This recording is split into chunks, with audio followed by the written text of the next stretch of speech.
wantoonni isin search gochaa turtan delete history gochuudhaan qofa bada isinitti fakkaatee jira yoo ta'e baay'ee tokko miidhamtanii yookiin immoo dogongortanii jirtu jechuudha.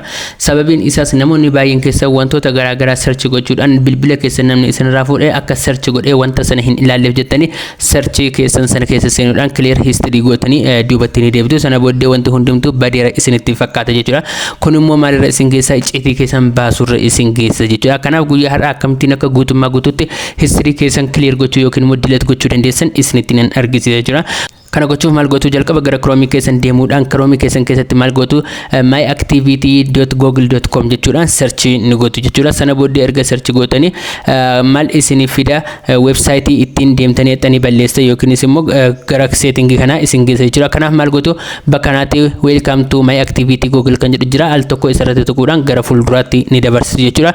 Sana booddee erga haala kanaatiin dhuftanii booddee wantoonni isin delete gootanii jirtan hundumti isaanii yookiin immoo delete ta'ee naaf badeera wantoonni isin jaltanii yaadan hundumti isaayyuu maal ta'a bakka kanatti walitti qabamee isiniif taa'ee jira yookiin immoo bakka kana keessatti delete hin taane namni kamiyyuu taanaan bilbila keessan isinirraa fuudhee ka'ee wanta kana arguu danda'a yookiin immoo emailii keessaniitiin seenee wantoota kana hundayyuu search godhee keessa seenee akka isin search gootaniittan yookiin immoo akka isin wantoota kana ilaalaa turtaniittan hunduma isaa cheekii godhee ilaaluu danda'a jechuudha. Kanammoo akkamittiin akka balleessuu dandeessan yookiin immoo icciitii keessa namni kamiyyuu osoo hin beekin akka daftanii balleessuu dandeessan kan isinitti argisiisu ta'a jechuudha. Kanaaf maal gootu website kana keessa erga seentanii booddee gara oliidhaan dhufuudhaan maaltu jira bakka kana delete kan jettu bakka kana ni jirti. Sana booddee delete kan jettu sanarratti al tokko tuquudhaan gara fuulduraatti ni dabarsu. Kana booddee kan yoomii delete gochuu barbaadan last hour last day always kan jedhu bakka kana ni jira. Maal godhattu isin always kan jedhu isa kana filachuudhaan wantoota isin search gochaa turtan hunduma isaa akka delete isiniif ta'u gochuu ni dandeessu.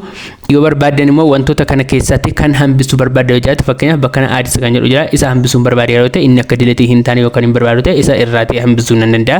Yoo barbaade immoo bakka kana kan YouTube akka delete ta'u hin barbaadu yoo ta'e bakka kanaatti YouTube irraati off gochuu nan danda'a. Hundi isaa akka delete ta'u nan barbaada yoo ta'e immoo kan barbaadan keessaa filachuudhaan maal gochuu dandeessu bakka kanaatti next kan jettu bakka kana jirti al tokko ishee irratti tuquudhaan akka isin confirm gootan isin gaafata gara fuulduraatti dabarsitu. Sana booddee deleting kan jedhu bakka kana jira. Sana booddee gara gadiitiin dhuftuudhaan maal gootu delete kan jedhu bakka kanaatti tuquudhaan gara fuulduraatti dabarsitu. Sana booddee complete ta'ee delete nuuf ta'ee jira. Kana booddee namni kamiyyuu taanaan bilbila keessan isinirraa fuudhee icciitii keessan kamiyyuu taanaan arguu hin danda'u. String keessan kan isin delete gootan hundumti isaayyuu isiniif badee jira jechuudha. Wantuma kana immoo bilbila keessan irraatis balleessuu kan barbaadde yoo ta'e gara Chrome keessan dhufuudhaan bakka kana ni dhuftu. Kana booddee maal gootu myactivity jettanii bakka kanattis ni barreessu jechuudha. myactivity.google.com jettanii search gochuudhaan bilbila keessanis wal fakkaatuma tokko qaba. Kana booddee myactivity kan jedhu bakka kana jira. Isarratti tuquudhaan gara fuulduraatti akka inni isiniif dabarsu ni gootu. Kana booddee haala kanatti yeroo isin dhuftan wantoota isin search gochaa turtan kana dura hunduma isaayyuu bilbila keessaniitiinis haala kanaatiin isiniif ni ka'a jechuudha. Kana booddee maal gootu gara oliitiin dhuftanii filter by date product kan jedhu bakka kana jira. Isa biratti delete kan jedhu jira. Isa delete jedhu sanarratti tuquudhaan maal gootu delete gochuu ni dandeessu yookiin immoo delete akka inni isiniif godhu gochuu ni dandeessu jechuudha. Kana booddee haala kanaatiin argan isiniif dhufe always kan jedhu filattu. Yoo barbaadan immoo guyyaawwan filattanii delete gochuu ni dandeessu.